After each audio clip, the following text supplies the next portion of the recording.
Hi guys, and welcome to the State of Crypto, your one-stop source for all crypto-related news. I'm your host Martin, and this is episode 90 days being here. Not in a row. I did take a small break due to work, but anyways, 100,000 in Binance Referrals, $100,000 in Binance Referrals. Did a single whale cause the 2017 Bitcoin's bull run, and PBoC of China and Huawei signed a Fintech deal. Now, if you're catching this stream live, welcome.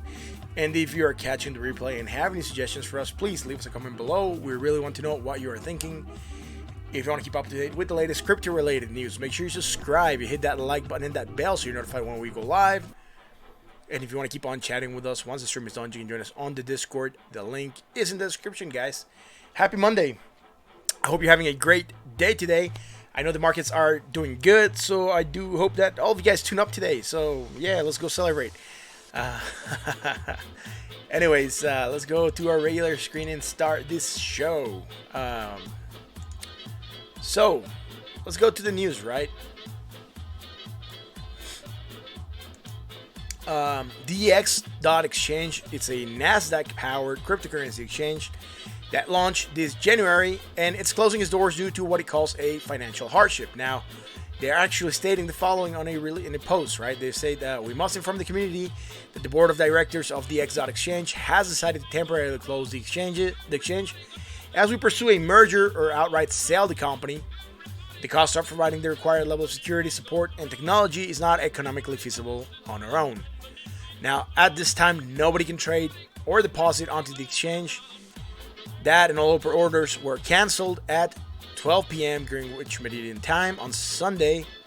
However, users shouldn't worry as funds are fine and will be returned to their respective owners to allow a merger sale to proceed. So again, I do believe they're looking more at a merger than looking to be bought out, you know. But anyways, they are saying that they want to allow for a merger sale to proceed. So again, yeah, they need to clear everything. So anyways, to withdraw, the company asks that you email its support team with a copy of your government ID used for the initial sign-up, the wallet address, and the amount for each asset you're withdrawing, a selfie of you and a paper with the date and the words DX Exchange, and use the same email you set up the account with. Also, all withdrawals must be required or requested by November 15th. So again, if you're holding money on the X.exchange, be known that it's closing and that you should potentially take your assets out of it, right?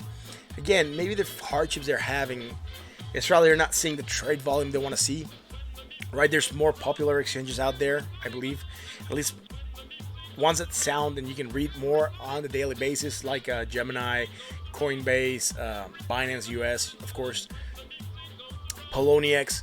So again, there's a lot of competition, and if you don't have enough people trading, you're just operating, but you're not making anything on the trades, right? So again, that's probably the financial hardships they're talking about. Even though they're not stating them, I do believe that might be it.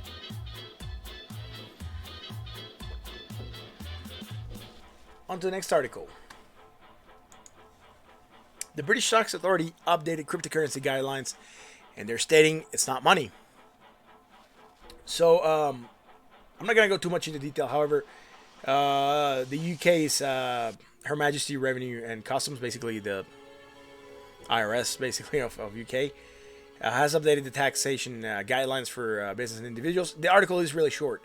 The only thing that's worth mentioning is that they're not considering this to be money or currency, right? Cryptos, and it's a little bit out there still. They are stating that it's they recognize that the cryptocurrency sector is a fast-moving one and will therefore look at the facts of each case separately and apply relevant tax provisions according to what's actually taking place, rather by relying on theory alone. So again, they're not really considering that. They're not really considering them like tokens or, you know. So again, it's a little bit weird how they're going about it. They're probably going to come up with a new guideline for it, but at least they're changing what they're considering cryptocurrencies to be, right? Anyways, on to the next article. After this article, we'll start looking at the market, and then we come back for the Bitcoin article and then the Bitcoin analysis, right? Anyways, thank you for tuning in, guys. 9 people tuned in. I appreciate it. The Digital Currency Research Institute of the People's Bank of China, basically their central bank, has signed an agreement with Huawei They are announcing this on the official WeChat on Monday, and Huawei stated that a strategic cooperation agreement is for financial and technology research. Without disclosing further details, the agreement was signed during the People's Bank of China Vice President Fei Fan's tour of Huawei headquarters. Fan also praised the firm's achievement on developing distributed databases and computing chips, according to Huawei's WeChat post. Now, it's not clear whether the partnership will specifically focus on blockchain or other technologies, and the blog has reached out to Huawei apparently for comments, but they will update the story if a reply is received. So far, there hasn't been no update since. Anyways, like I said, man, is this probably related to what they want to do with the digital yuan? They're stating it's for fintech solutions, but again, it could certainly be extended and said it could be for use of the digital yuan, right? So their digital currency they want to come out with. They probably want Huawei to be the cell phone carrier or technology-based company that handles the wallet for them, right? Anyways, I have a comment here from anonymous user. Shadow, recent arrest of a prominent person has connections to Tether, to cartels, Mexico, Colombia. If true, what are your thoughts for the near term? Wow, cool, man. Can you send me the article? Or if I didn't find anything published yet for that, so I don't have that on my radar. And I don't look so much at the chatter or noise on Twitter, but I focus more on what's really published. Sometimes I do look at the news that are coming out on Twitter, but I haven't seen that one specifically. So if you can send me something, I will look into it for sure, man. I don't know who the prominent person is. So again, it would definitely make sense if I could see the article. Let's go look at the market real quick. What is going on? Well, market cap, we gained yesterday 2.32%. Right now, gaining 0.49. Yesterday, closing at 243.47, so up 5.52 billion from the opening. And right now, sitting at 244.69. Again, it's pretty good. That money is flowing into the crypto sphere. Let's go look at the dominance and figure out what's going on. Dominance for Bitcoin dropping for the fourth day in a row. So yesterday losing dominance 0.10%. Right now losing a little bit more, 0.12. Yesterday from an opening of 69.74, closing at 69.69, and right now sitting at 69.60. So 69.6% of market cap, still a lot. And again, it depends on what you want the coin to do, right? If you want Bitcoin to keep on going, you want this to be stronger. If you're pro Bitcoin, if you're pro crypto in general, you want this to be a little bit more divided. And if you are pro a certain alt, you probably just want that alt to gain dominance. Now, let's go into the Bitcoin article. I just have one. It's very short, and then after that, we'll jump straight into the Bitcoin analysis. This is an article or chatter that was coming out today on Twitter. And that article started to come out afterwards. Now, University of Texas professor John Griffin and Ohio State University Eamon Shams stating that their results suggest that instead of thousands of investors moving the price of Bitcoin, it's just one large one, right? They said that years from now, people will be surprised to learn investors handed over billions to people they didn't know and who faced a little oversight. Now, the paper argument focuses on the theory that new Tether tokens are created without the dollars to back them, and then used to purchase Bitcoin, thus shooting the price up. To arrive at the conclusion, Griffin and Shams examined Tether and Bitcoin transactions carried out between March 1st, 2017 and March 31st, 2018, highlighting that Bitcoin purchases on Bitfinex increased whether Bitcoin's value fell by certain increments. Now, this pattern is only present if periods following printing of Tether, driven by a single large account holder and not observed by other exchanges, right? That's what their paper is stating. Now, simulations show that these patterns are highly unlikely to be due to chance. This one large player or entity either exhibited clairvoyant market timing or exerted an extremely large price impact on Bitcoin that is not observed in aggregate flows from other smaller traders. Hey, Arturo, how's it going, man?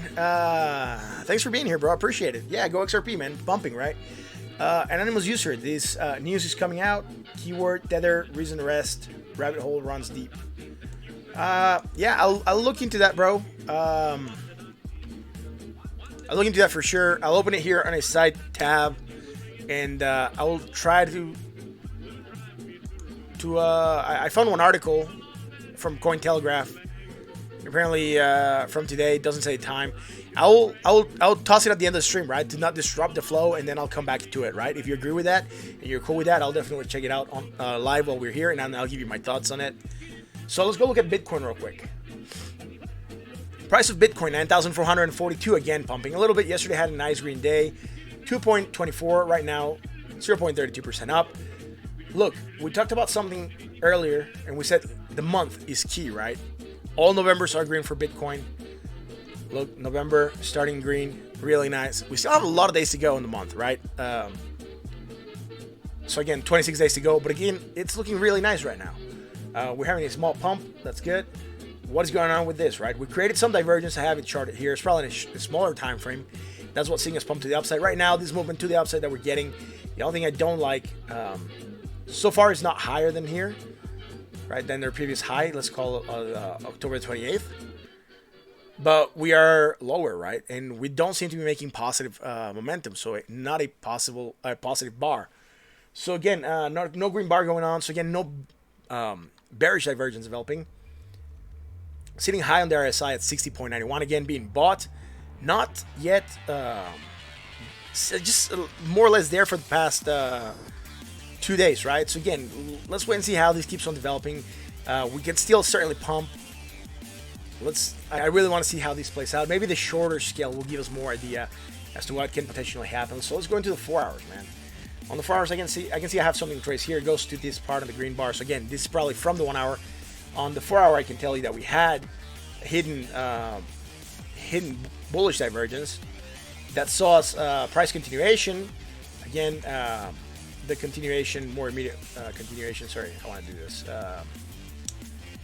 More immediate continuation, right? It's the pump to the upside, then flag in a little bit, then try to pump to the upside. Again, we said this is usually in the daily, you can see, right? It was a falling wedge, which is a bullish pattern. We might break to the upside.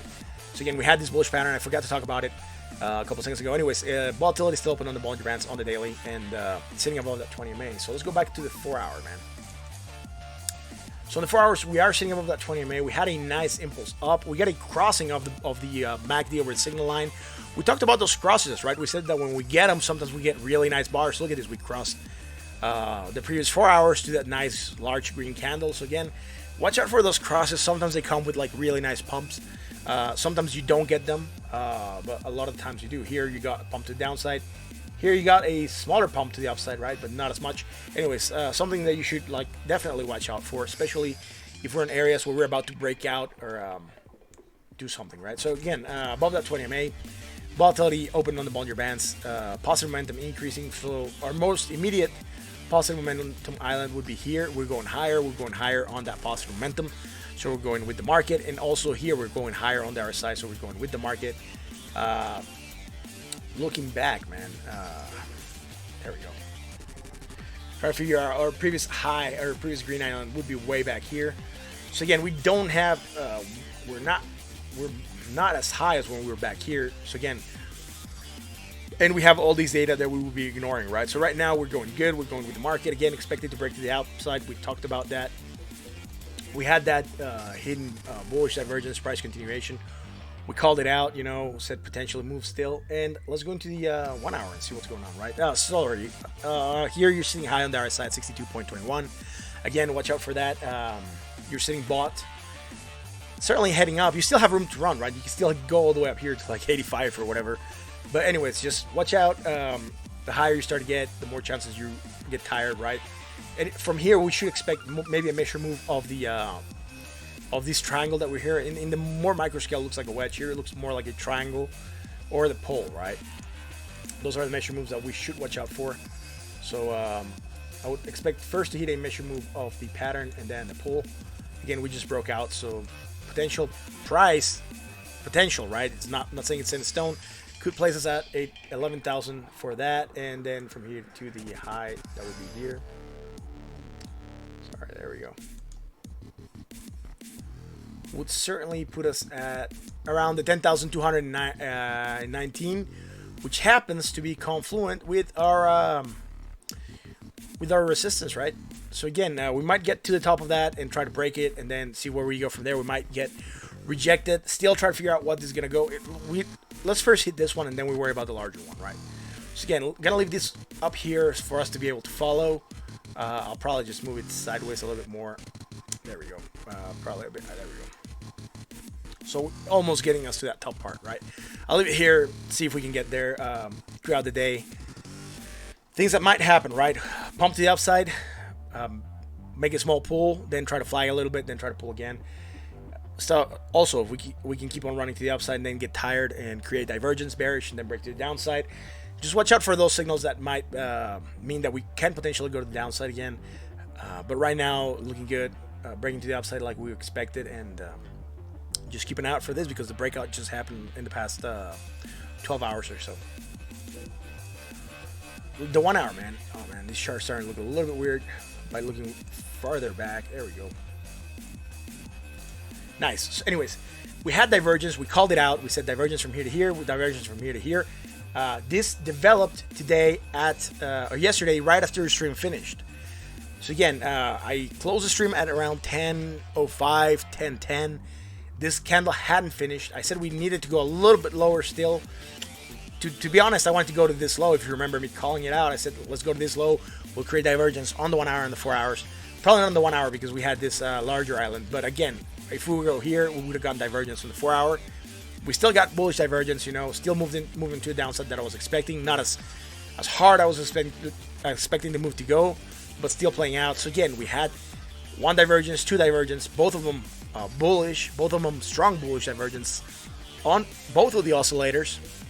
So of course, price action to the upside, getting that nice impulse up. Things that are happening right now, right? We're going higher. Are we doing something than our previous high? Yeah, we're going higher than our previous high. So again, no bearish divergence yet. This high is higher than this high. So again, higher also on the momentum than our previous one. So no bearish divergence yet there as well. And right now we're pumping a little bit to the downside, you know, stagnating a little bit. But that's fine. We just had a pump. You know, consolidate a little bit, then try to run again. That would be potentially what could happen. Here we did hit that overbought area at 73.38. We came back in. We're still sitting at bought at 62.79.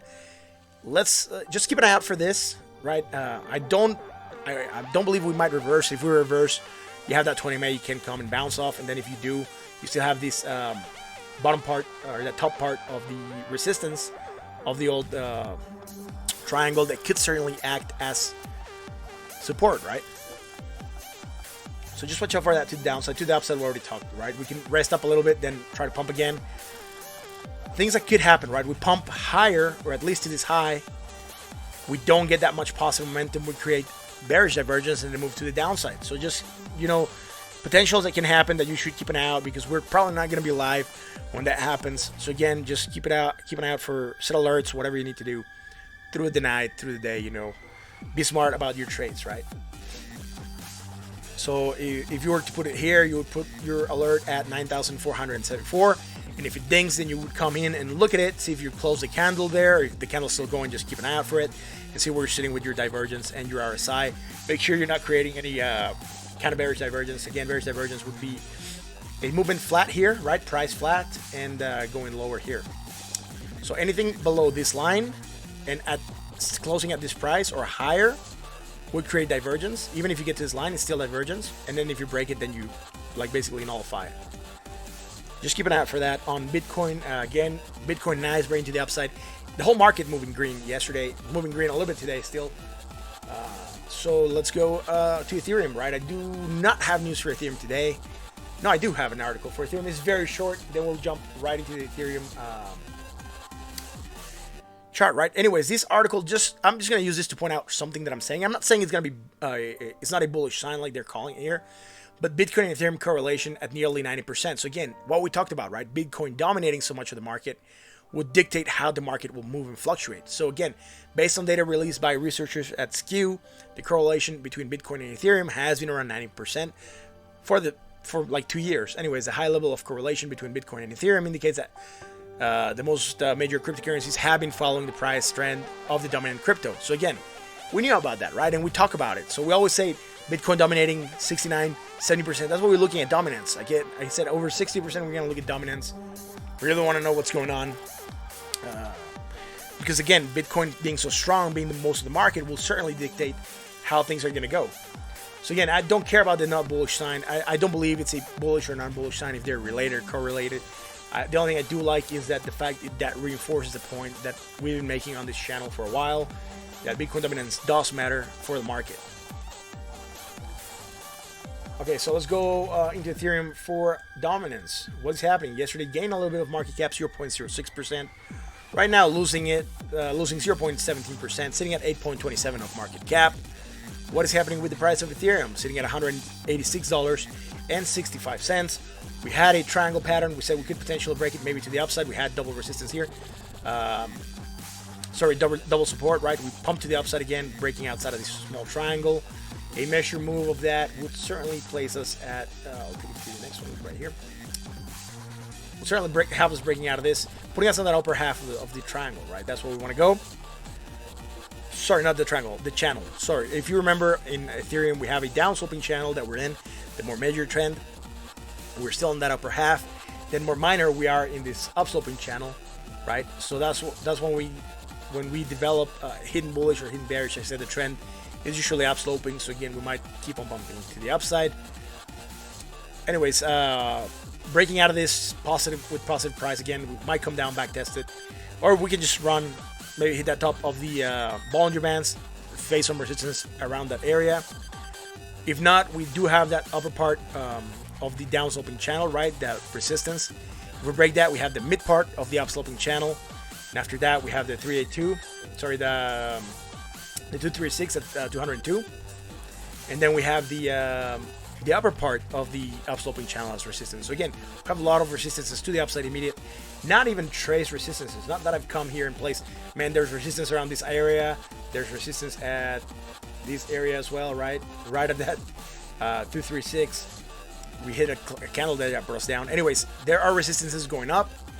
Just be careful with those as well as you trade Ethereum. So let's go sitting at neutral on the other side, 55.03. Again, positive momentum decreasing.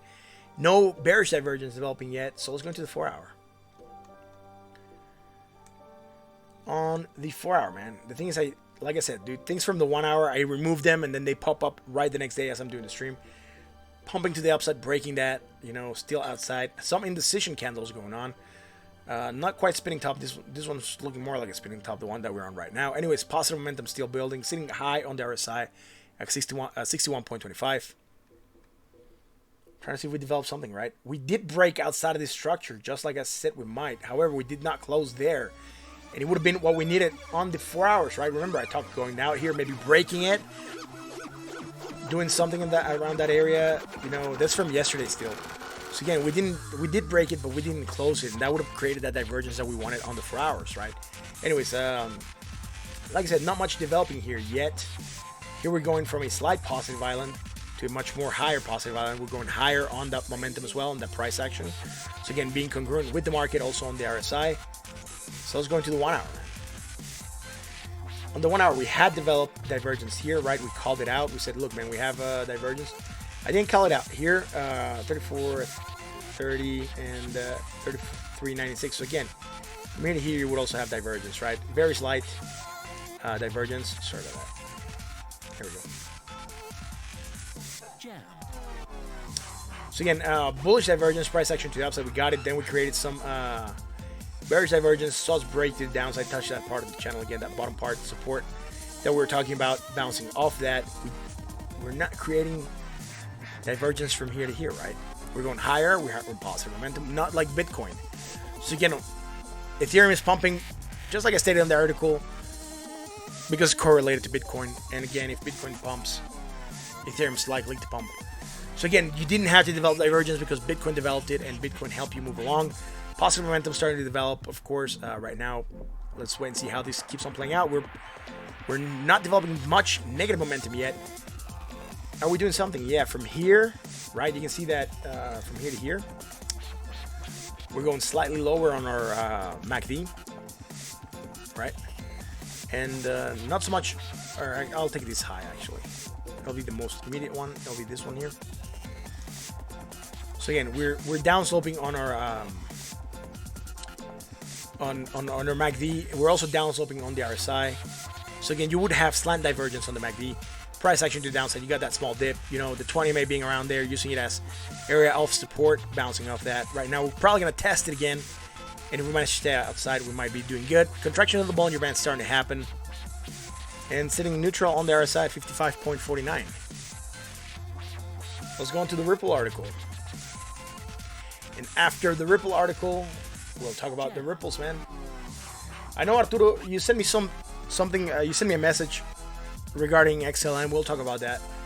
Also, once I finish the main market, we'll definitely look at XLM and see what's going on with that. What is there? Is this one? Anyways, he's talking about the lawsuit for Ripple. Anyways, Bradley E. Sostak has until the end of the day today to file to the startup's September 20th motion to dismiss, assuming that it isn't dismissed in its entirety. The case, which seeks to, like, class action status, may move into discovery next year. So again, at the heart of the dispute is the almost existential question whether XRP is a security that should have been registered under U.S. law, and if it is, the plaintiff argues Ripple could be at risk of possibly enforcement actions by regulators. Anyways, while Ripple's motion to dismiss touched on the question of XRP being a security, it did so on the footnotes rather than as an argument. We talked about that. I'll try to look at the episode that we talked about, and as always, I'll post a link up here in the corner. Paul Godfrey, a Florida-based attorney, said that Ripple made both a statement and a legal conclusion in its introduction, noting that the introduction to the filing stated flatly the crux of plaintiff's claims. It is a false assertion that XRP is not a currency, but rather a security. Now, Ripple's use of the statute of repose argument, meaning that the company argued the defendants are too late in filing the lawsuit, was interesting and had been used successfully in other cases. Now, the statute of repose is a period of time after the sale begins where parties can file a suit for alleged wrongdoing. Now, in the filing expected today, Monday, I'm not sure if it went through or not. We'll see news about that tomorrow. The plaintiff can try to move the case forward in a few different ways. The plaintiff may either try to make the relation back argument, which means that they're going to try to relate back to the first file case alleged that Ripple violated security laws. Ripple has been facing a lawsuit alleging it sold XRP as an unregistered security since May 2018.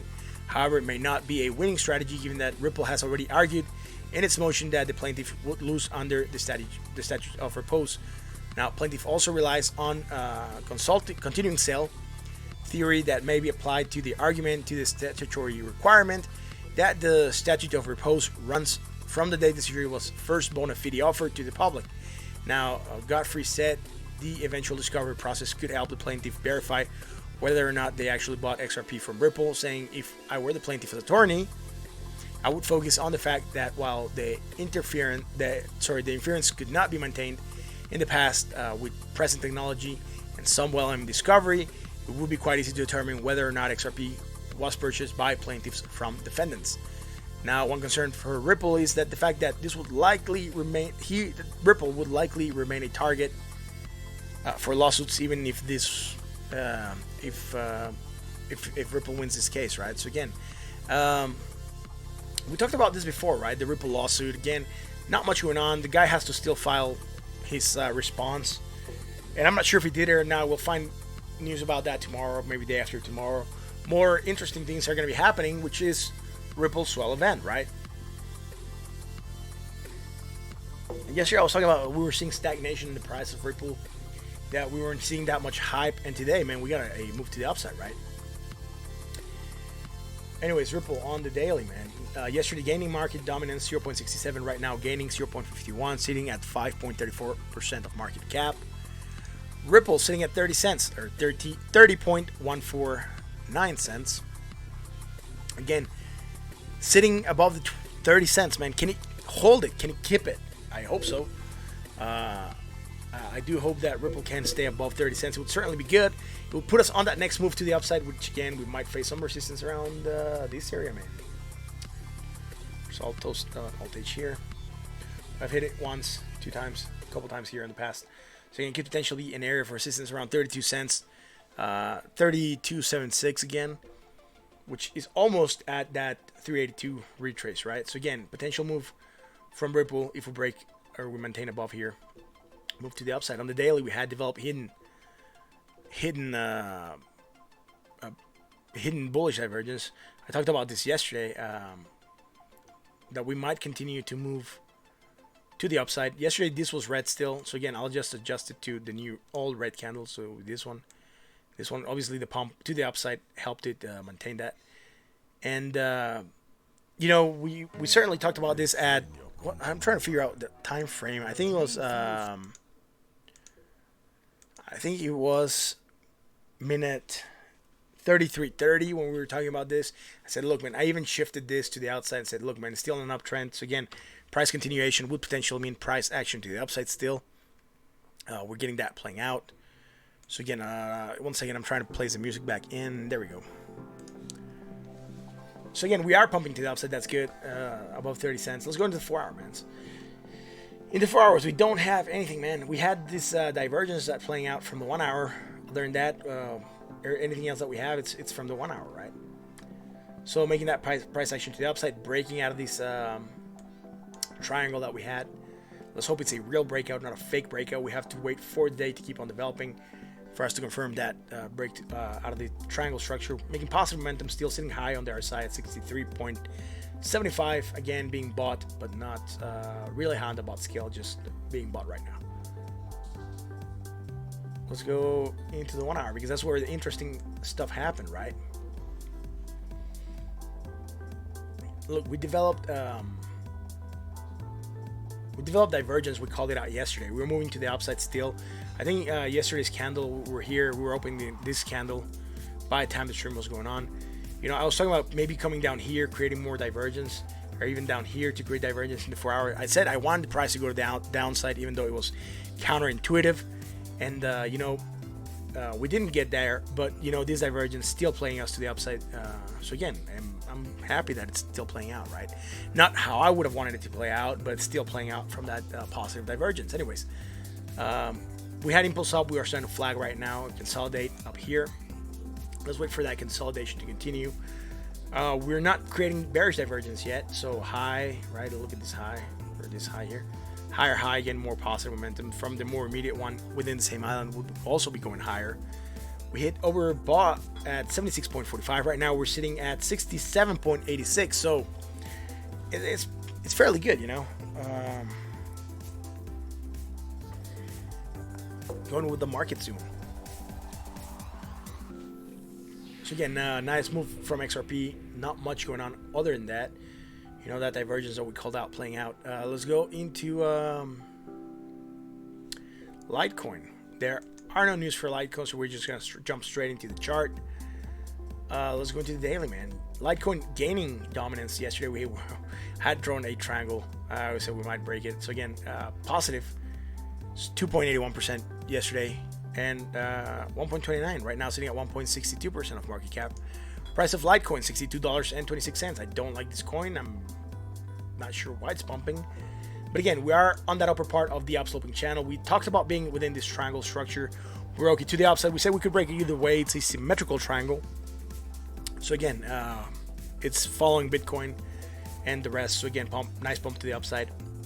Again, hitting that upper part of the upsloping channel. Making positive momentum still. The only thing I can't see real quick is that from here to here. We're going from here to here. Right, so you'll be going lower on your positive momentum, creating bearish divergence. You don't have it on your RSI. On your RSI, you're sitting bought at 61.04. But again, you do have that bearish divergence developing strong. This could still keep on developing to the upside and negate it. But again, right now you do have it, or you could be having it, and would mean potential price action to the downside. Just keep an eye out for that. Let's go into the 4 hour, man. 4 hour, we broke out of this nice leap pump to the upside. Right now, we are struggling to break out of that upper part of the channel. Positive momentum still building, and we would also have that same thing going on, right? We here had a very small positive momentum, almost negligible. We would be going higher, so we wouldn't have bearish divergence from here to our new high. But from our previous one, the more major one over here, we would have hidden bearish divergence, right? So again, potential price action to the downside to where we're at right now on the RSI. We're sitting also bought at 72.52. So again, another reason why we could potentially go to the downside. So let's look at Litecoin, man. Litecoin moving to the downside right now on the 1 hour. We are sitting above that 20 MA. Bollinger Band starting to contract a little bit. Again, in the more immediate, right? We are having also, I'll go from here to here. And it'll be from here to here, right? We are having bearish divergence. So again, potential price action to the downside. Watch out for that. It might play out.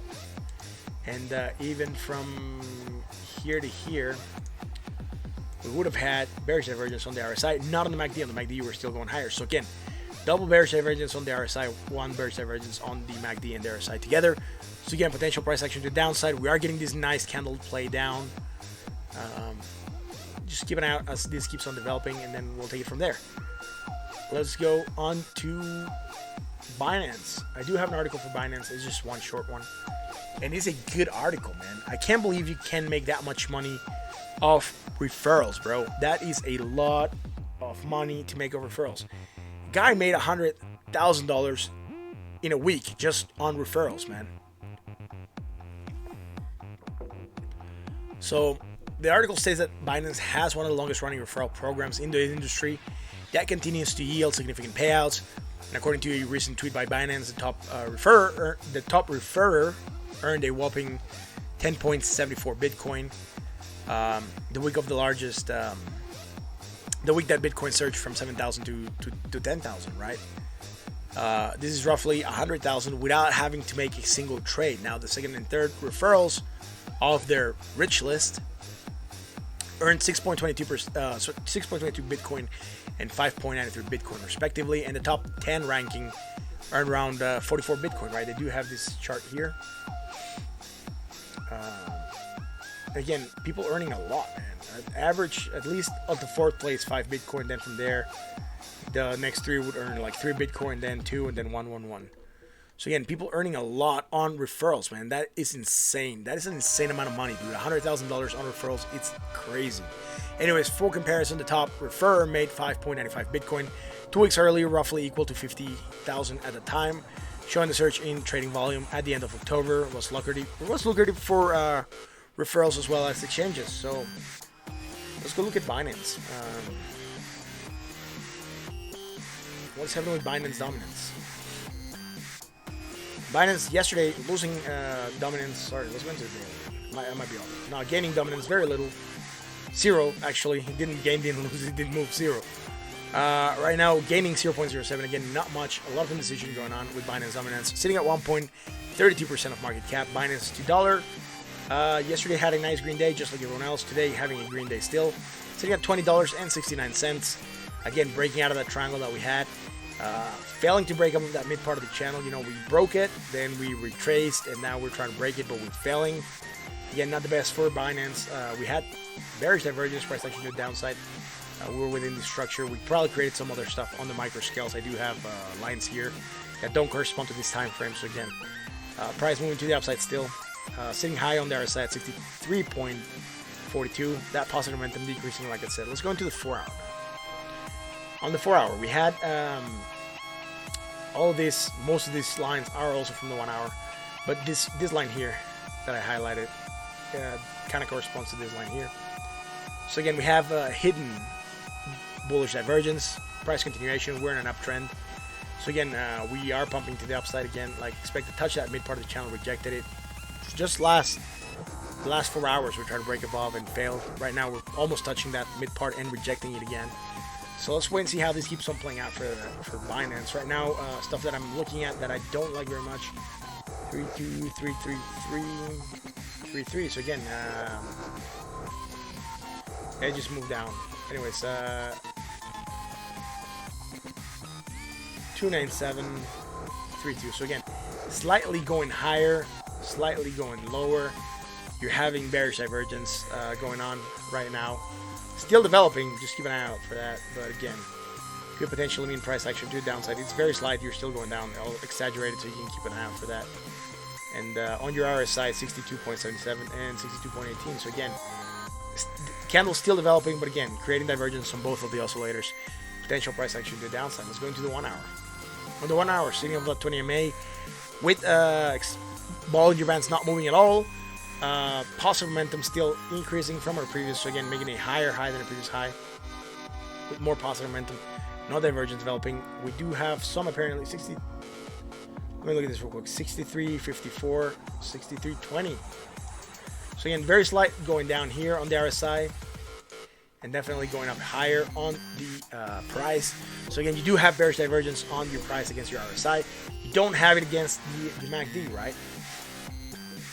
But again, on a more larger scale, not looking within the same island, you're going to previous island, you'll be going from here to here. You'll be going from here to here. Sorry. Here to here. And you would definitely have bearish divergence, right? On all of the oscillators. You have strong bearish divergence, price action to the downside. You're seeing it play out in these past two candles. Again, keep an eye out for this. You could hit that 20 MA bounce. Even keep on moving downwards, and you still be fine. Maybe create some low at this level, create some kind of divergence, right? Bullish divergence, pump to the upside again. Binance doing its thing, right? Not much. Still nice movement to the upside, but not much. So I'll do XLM real quick. There's something I do want to talk about XLM, and then we'll get into that article that you sent me, Anonymous, and then we'll talk about that one. All right. So let me check this out real quick. Because XLM had a really nice pump, almost 2 cents. Yeah, almost 2 full cents in a short amount of time. So from 5 p.m. to right now. So again, let's look at this on the daily, right? This line might be from the 4 hour, man. I can't remember why I traced it a while back, but had a nice pump to the upside. We don't have anything here on the bars. Higher high than the previous high, right? Higher high than the previous high. So again, we're good. We're going with the market. In the daily, hitting overbought at 73.23. So again, potential movement to the downside. So maybe we're getting a pullback. Let's go into the 4 hour. In the 4 hour, we pumped nicely in the 4 hour, right? Making higher high than the previous high. Again, no bearish divergence there. Are we creating something bullish though? I did have this because I was making some sort of shape, maybe to here. Still trying to remember why I have this line here, man. I haven't looked at this chart in a while. Anyways, at least until 2 days ago, and look at this chart. So again, we did hit, man, we broke the last resistance that I had traced at 842. So again, nice move on Binance, but it comes from a movement that we had on the 1 hour. Anyways, hitting really overbought at 85.97. So again, we're probably going to want to come back into this neutral zone, and we might do it the quick way, so we might get a pullback. We just impulse up, so we might start flagging as well. We're facing that retrace that we talked about. Let me go quick a little bit here. So we're going higher, also higher, nothing here. So here we had divergence, bearish, price action to the downside. We got it, and then we pumped to the upside. But why do we pump to the upside? The answer to that question is on the 1 hour chart. Here's a 1 hour chart. We had that bearish divergence as well, price action to the downside. But guess what happened, man? As this was going on, I'll definitely have to move this a little bit for us to be able to see it. Look, man, from here to here, I'll just go to straight that one. From here to here. And you don't have it on your RSI, but you had bullish divergence on your 1 hour, man. And look, just until 10 p.m. yesterday night, a lot of the coins pumping, not all at once, pumping in phases. Well, this is pumping at the same time that Bitcoin, right? Look at this. It is pumping at 10 p.m., right? That's when we created the divergence. And then we started pump. And when I was talking about Bitcoin, on the 1 hour, see, it also happened at 10 p.m., right? And then we started to have that move to the upside. It didn't pump as hard as Bitcoin until recently. But everyone has been pumping today, for sure, yes. Ethereum pumping a little bit earlier, right? This will be 10 p.m. Ethereum didn't create that divergence, but still, it started to move to the upside, just like Bitcoin. Just like Bitcoin was, right? Bitcoin also had that move to the upside. It was just a little bit more violent than Ethereum. Ripple, right? Ripple looks a little bit like Ethereum. So again, that move to the upside. We didn't have that divergence here either, man. This would have been 10 yesterday, this candle. And we're going higher, and we're going higher on all accounts. So again, we did have it before on Ripple. So even before then Bitcoin. Bitcoin had this one as well, this divergence, but Bitcoin developed another one, right? So again, Ripple pumping to the upside, creating a sort of flag pattern right now. Still too few candles to really call it out. Litecoin also moving a little bit like Ethereum, I guess you can say, and Binance pumping also just like Bitcoin, right? Or actually earlier, man. Binance started pumping yesterday, but right now you're creating bearish divergence. That's probably gonna move you to the downside, and we're seeing that play out. And then XLM, like I said, was it this chart? No, was it this chart? No. I'm trying to figure out which chart we were looking at. Anyways, this chart has some of the data we already traced. But in this one, you can also see that, right? You're going from here to here. You're going from here to here. So again, have that divergence developing. You know, that's why you're moving to the upside, right? So again, from here to here you would also seem to be developing that kind of divergence from here to here. Sorry, from here to this will be here, and this will be here. So again, here you do have it on both of the oscillators, right? I'm sure, but many coins have broken out of their previous channels. Most are creating supports. Other ones for resistance. Yeah, usually, look, that's what happens, right? When you break out, let's say I'm just gonna manufacture something, right? I'll try to look for an example. Actually, I just like a chart with better data points. Let's use Ripple. Yes, we can use Ripple, right? So, or Bitcoin might be better. I think Bitcoin I have more resistance to traced. Anyways, if you look at this, we broke to the downside. We were using it as resistance, right? Then we kind of broke above it, used that support for a little bit. Your resistances become supports, right? So again, that's normal. So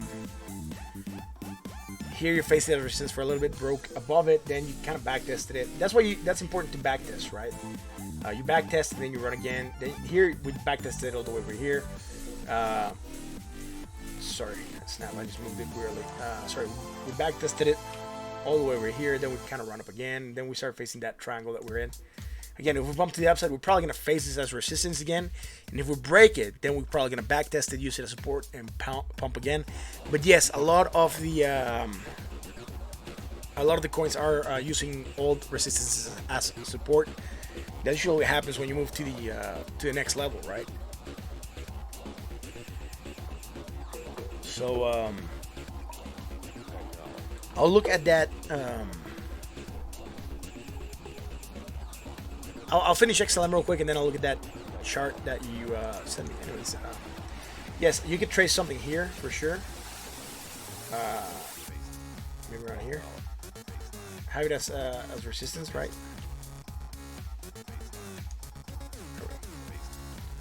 Right, you can see that it acted as resistance, and then now it's being used as support, as you called it. Yes, that's usually what happens here, right? Right now we are breaking a good area. Right now we're getting above that. We're getting above the 236 at 0.821 again. That is where we begin our retrace. We had hit it once. We kind of rejected it to lower prices. So actually I would need to move to the downside to actually calculate the lower low. That would be this one here. And you can see that we are retracing, right? And we are actually using it as support, right? That I just adjusted a little bit because it was a little bit off.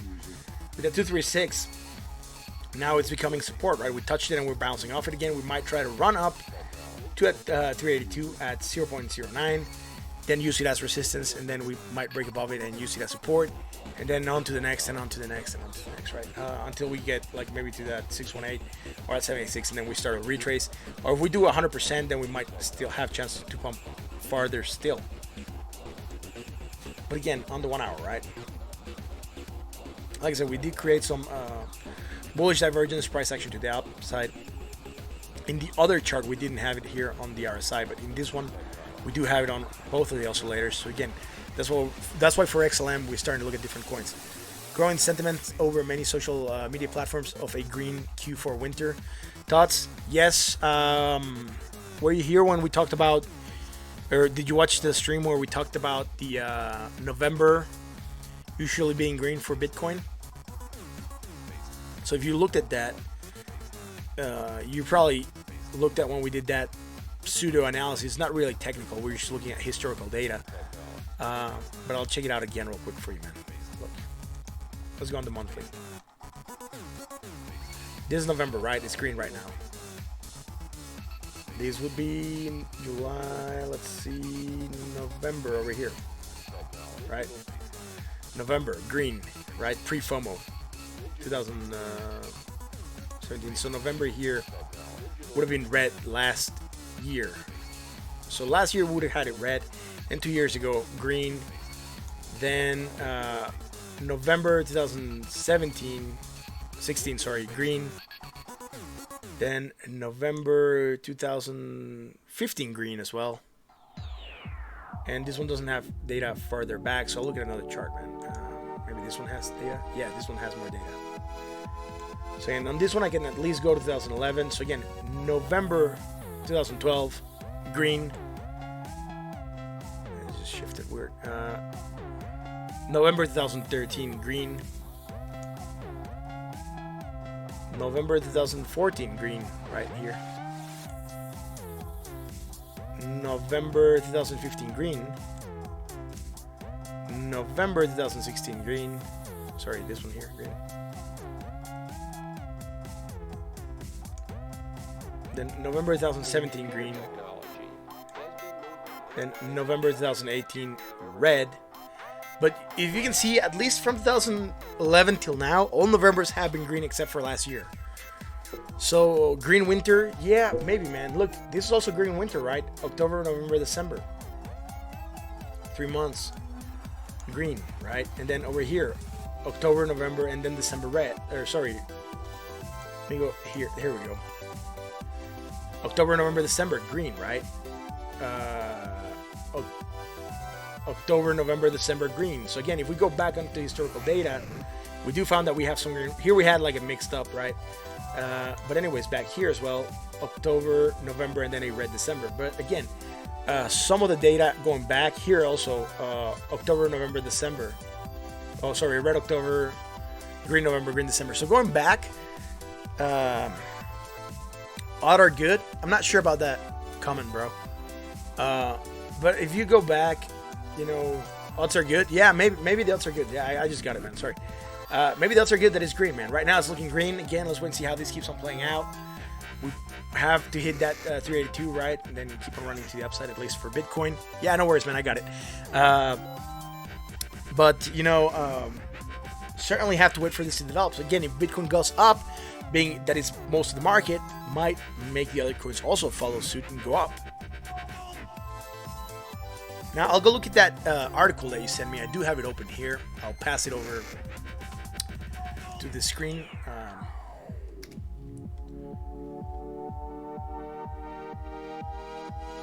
There we go.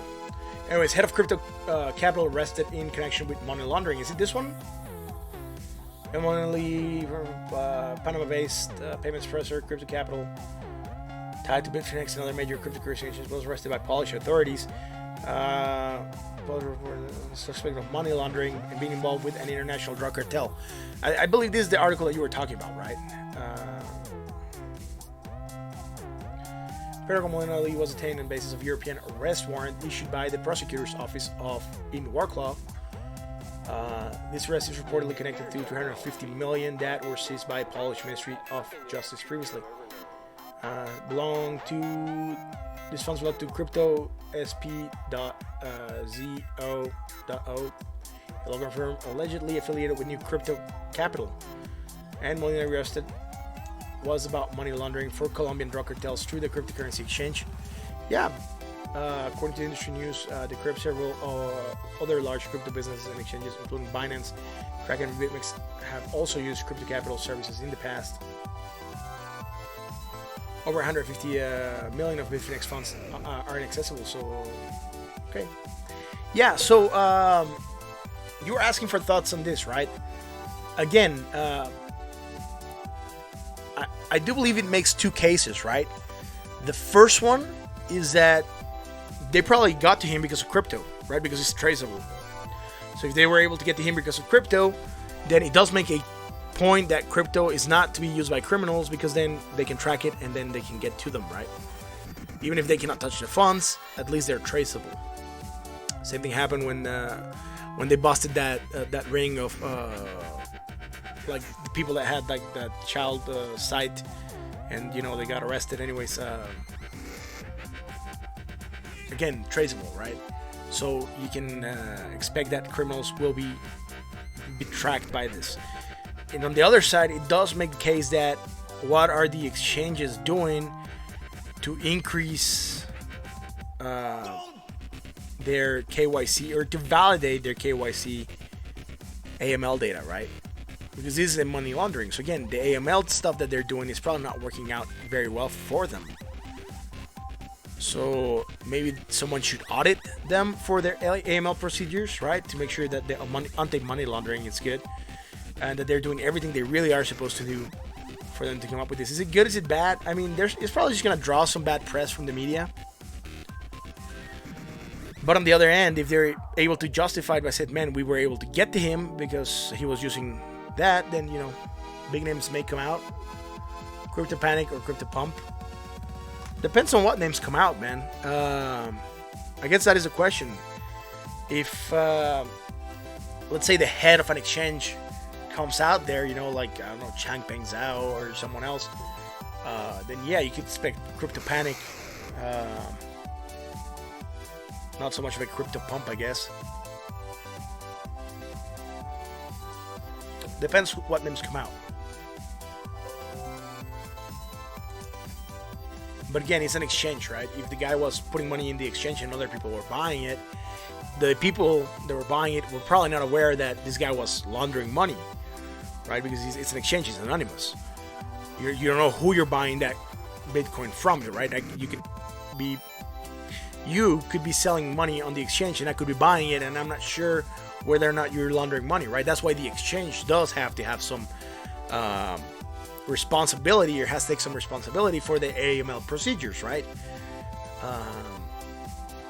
Like I said, it does make a case for AML procedures, but it also makes a case for the traceability of Bitcoin transactions, right? And the fact that you can get to criminals for using Bitcoin, and that cash is far less traceable than Bitcoin, right?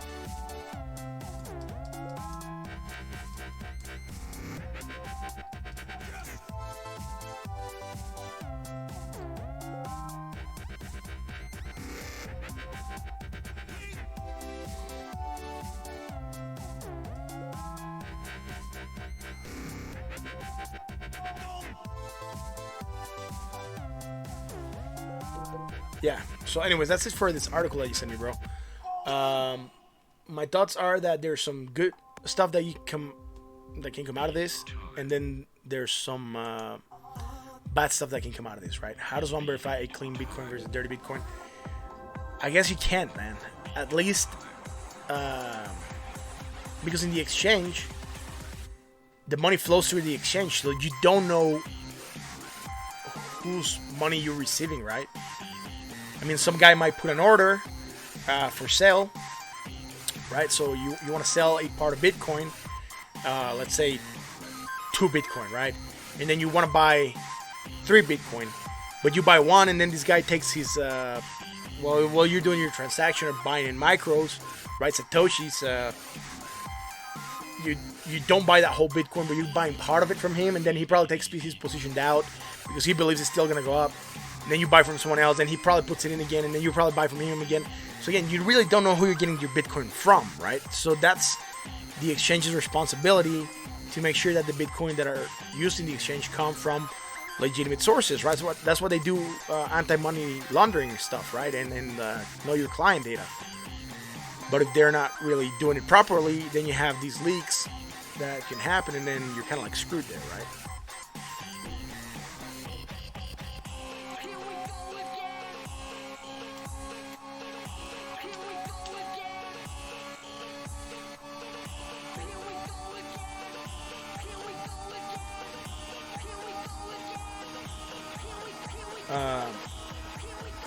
Now, if you were getting it from someone's wallet, particularly, you could probably trace it a little bit better, like a direct transaction. But if they put it through a mixer, then you don't know, man, because a mixer it's like a laundering machine, right? So this guy was probably putting it through a mixer, which might make it harder to trace whether or not the Bitcoin that he was using was from illegal proceedings or not, right? So again, there's ways to get around, right? And there's all these mixers that you can use. I know that the people that were scamming in China were putting the coins through a mixer service so they can sell them on exchanges without having them be traceable to that particular scam, right? So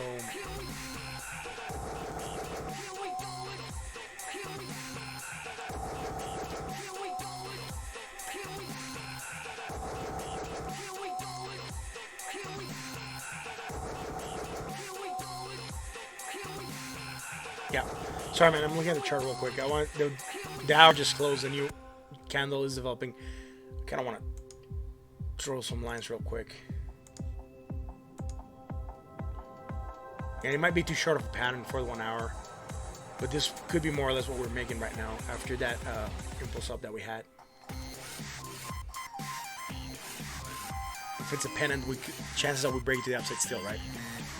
Fiat is the go-to unit for illegal activity, not crypto. Yeah, but if he's laundering it, again, money laundering can be done through many things, right? So,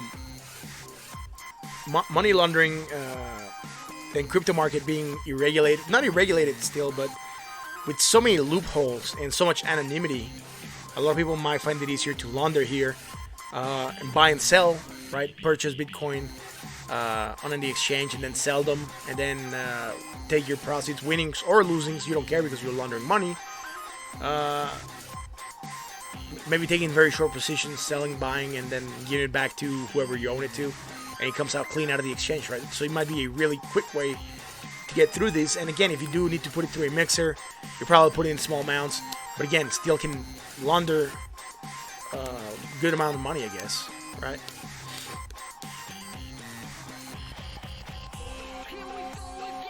So Bitcoin developing a sort of pennant right now, probably gonna pump.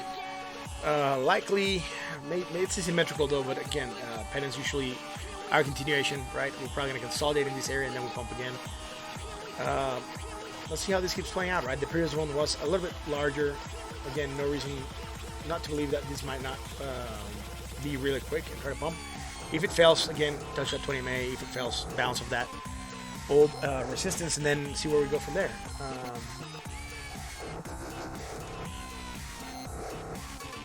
You can keep on posting stuff, bro. I'm just gonna look real quick again at the markets because the hour just closed, and then we can keep on discussing regarding whatever comments you have regarding money laundering or But I do agree, fiat is the go-to unit for illegal activities, not crypto. Yes, but again, crypto was being used by a ring of child pornographers, and they were able to get to them because they were accepting payments in Bitcoin. Again, illegal activities. You're also talking that the Hassan Bridges or whatever that newspaper is or website was telling people how to get or donate Bitcoin anonymously for terrorist activities, right? So again, some illegal activities do go through crypto. Although I do agree, most of them are done through cash. On Ethereum, breaking out of the triangle still, impulse up, consolidating still, not a nice consolidation pattern. So let's see how this keeps on developing. I'm trying to find something else, man. Not really head and shoulders, nothing here. Let me do this real quick again. Reload this.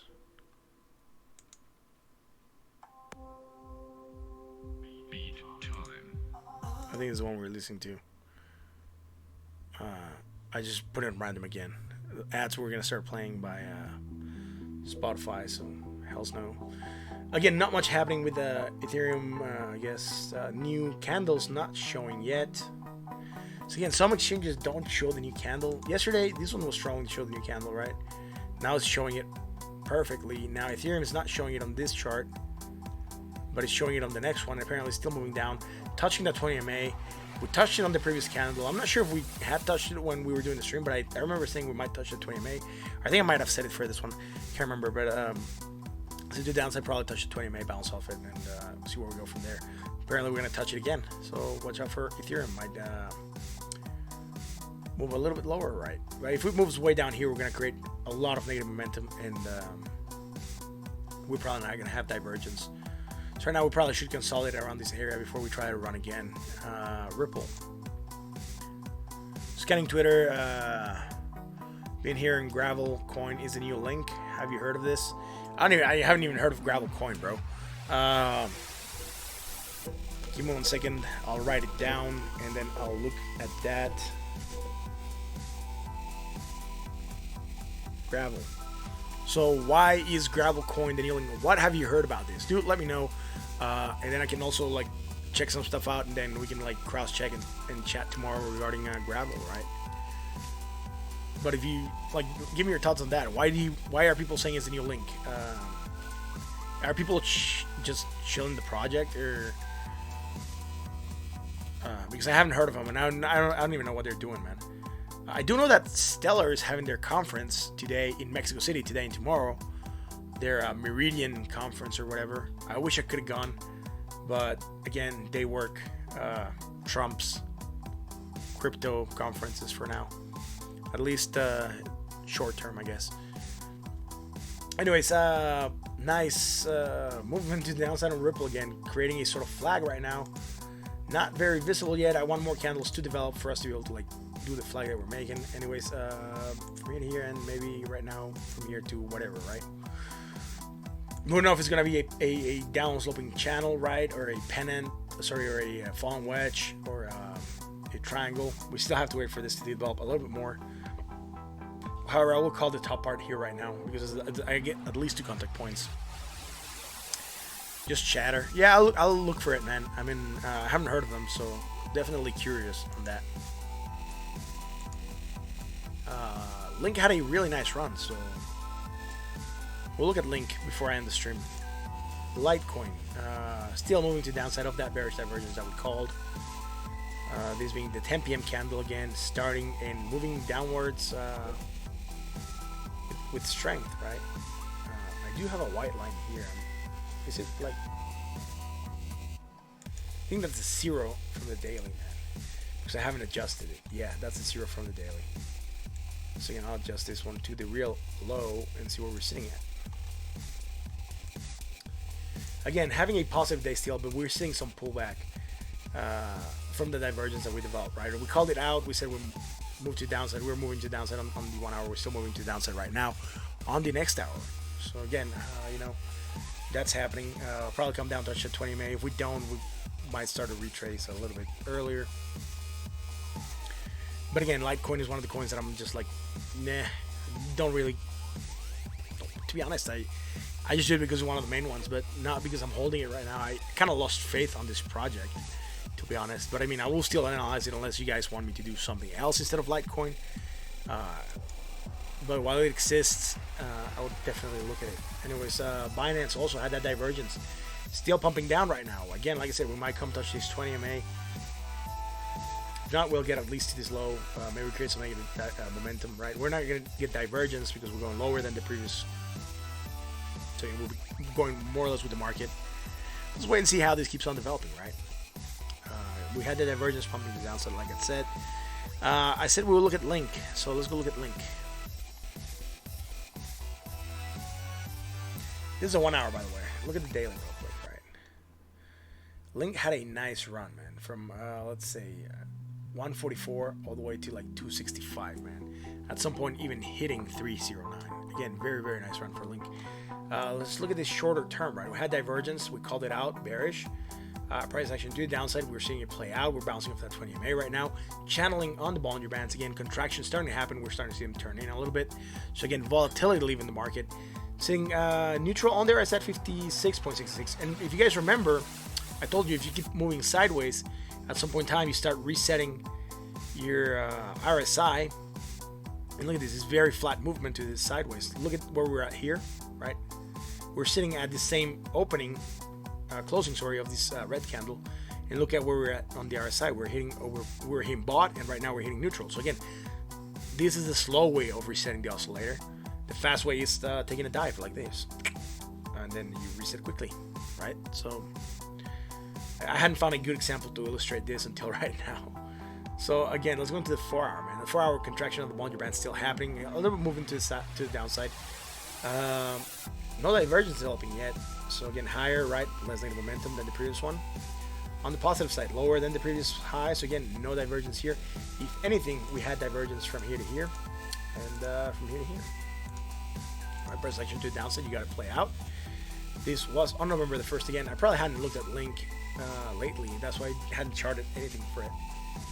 So again, let's go into the 1 hour now. On the 1 hour, man. High, low, right? So you're having hidden bearish divergence, right? Converging lines on the top part, creating hidden bearish divergence, price continuation. Again, moving sideways, so potential. Okay, so let's do this the proper way. Right now we're moving sideways, but officially, if we go here, and here, we're within an uptrend, right? You can see it. Again, so when I do call hidden bearish or hidden bullish, potentially we'll pump to the upside again, or move sideways to the upside, right? We seem to have touched this part of the channel that I just traced, obviously bouncing up, trying to reject a little bit right now. But again, we're probably gonna come to this low. We might make bullish divergence, sorry, before we pump. If Bitcoin pumps to 20,000 February 2020, where would Link be then? 510? Dude, I'm not sure, because where is the money for Bitcoin gonna come in from, right? Those are questions that you have to ask. Supposing that Bitcoin pumps and all the money goes from Bitcoin from new markets and no money goes into Link, then where would the price be, right? Where would it be trading at with the same position of market cap? Now, how do you know that the money from Link is not going to leave Link and go into Bitcoin when people see that Bitcoin is going to pump? And then you much rather take your money from Link and put it into Bitcoin because you're going to get better returns there, right? Having price, yeah, but Link is not. It could just stay where it is, man, or it could go down, right? If money flows out of Link to go to Bitcoin, people might start selling their Link to buy Bitcoin. So again, you might start getting a sell-off on Link and other cryptos, right? But again, it could just be new money coming in. I do believe this alt round might be a little bit different than the previous one, where Bitcoin might pump a lot, and then the alts might pump, but differently, not as hard as they did last year or 2 years ago.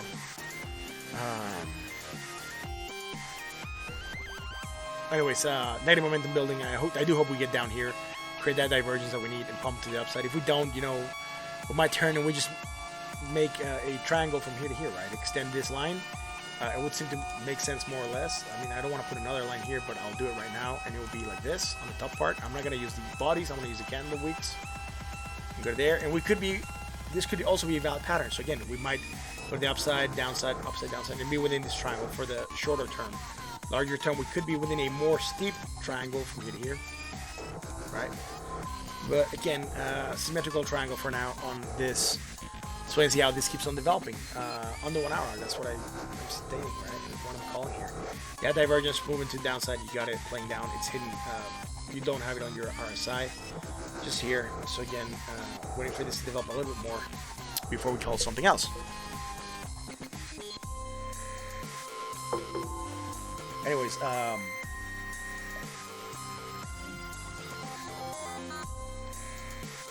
me look at this real quick. I want to look at another coin that I had pending.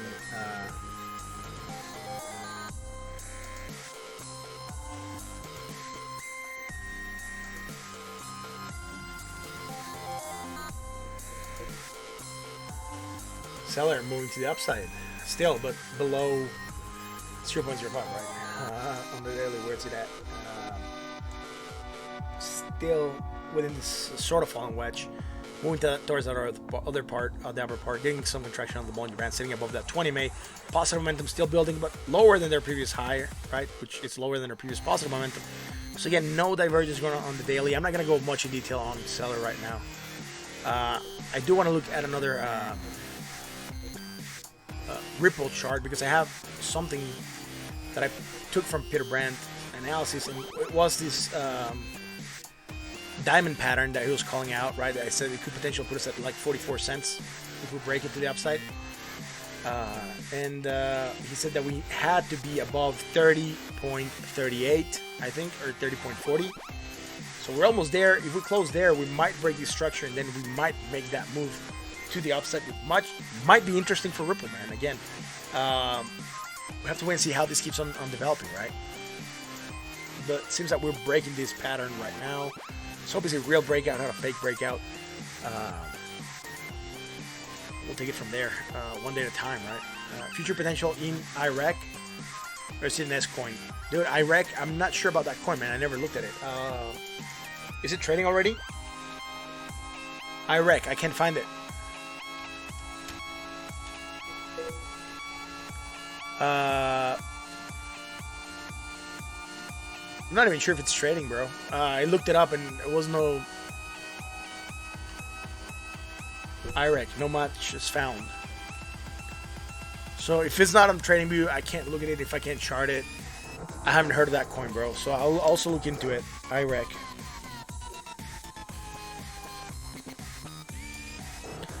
Sounds a little bit like IREC'd, right? But we'll look at it once the stream is done, right? I'll go look into those.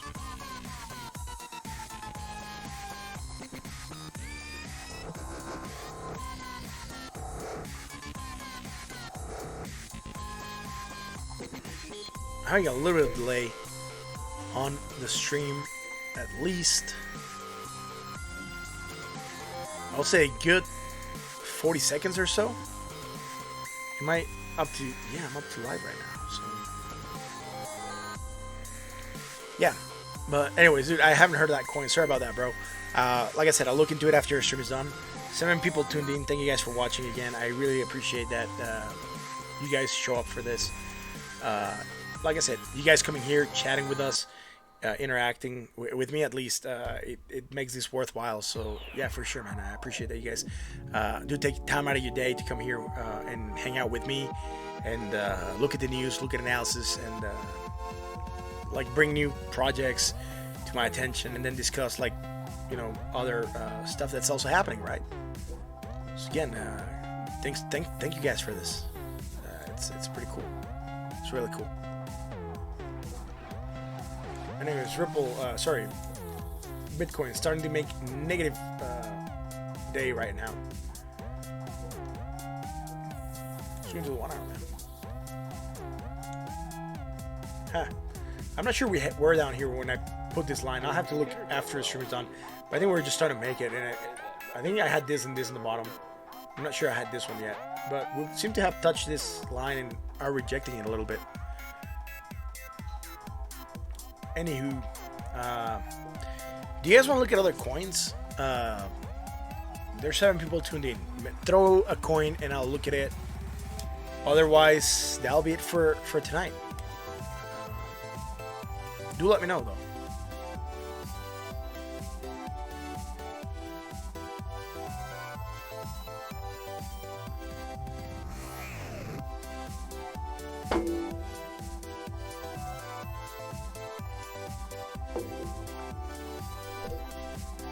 Sorry about that. I need to get a little bit of water.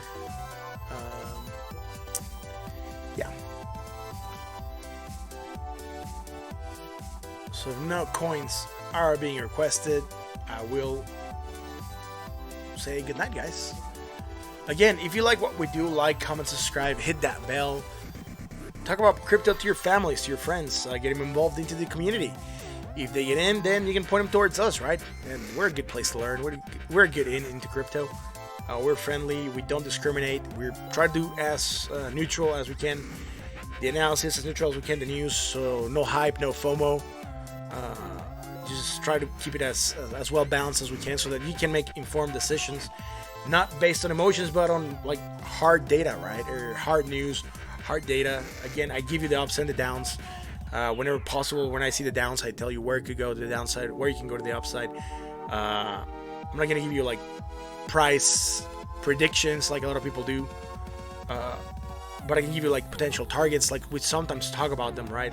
We might hit this number, we might get to this retrace area, we might get to this next level of resistance, we might bounce off this support. You know, I give you the potential so that you're informed and you can make your own decision, right? Trading, like I've said, it should be very personal, right?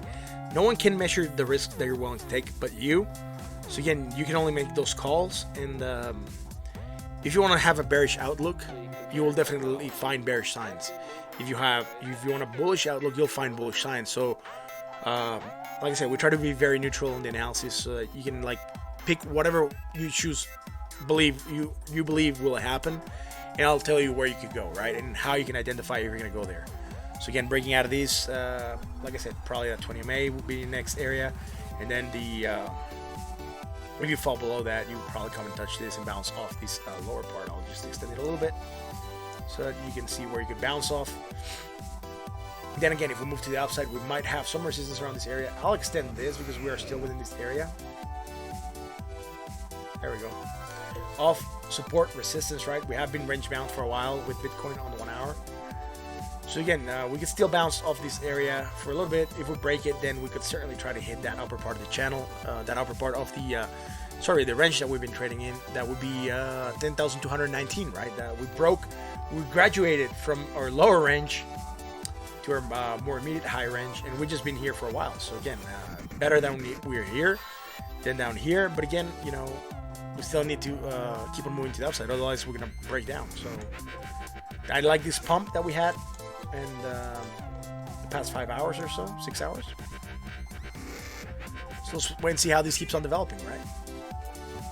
Anyways, guys, that is it for tonight. Thank you all for watching. Keep an eye out for the markets. Interesting things can develop. We talked about them. I'll see you guys tomorrow, right? If you guys want to tune in again, I really appreciate it. And yeah, have a great night, guys. Have a great Monday night.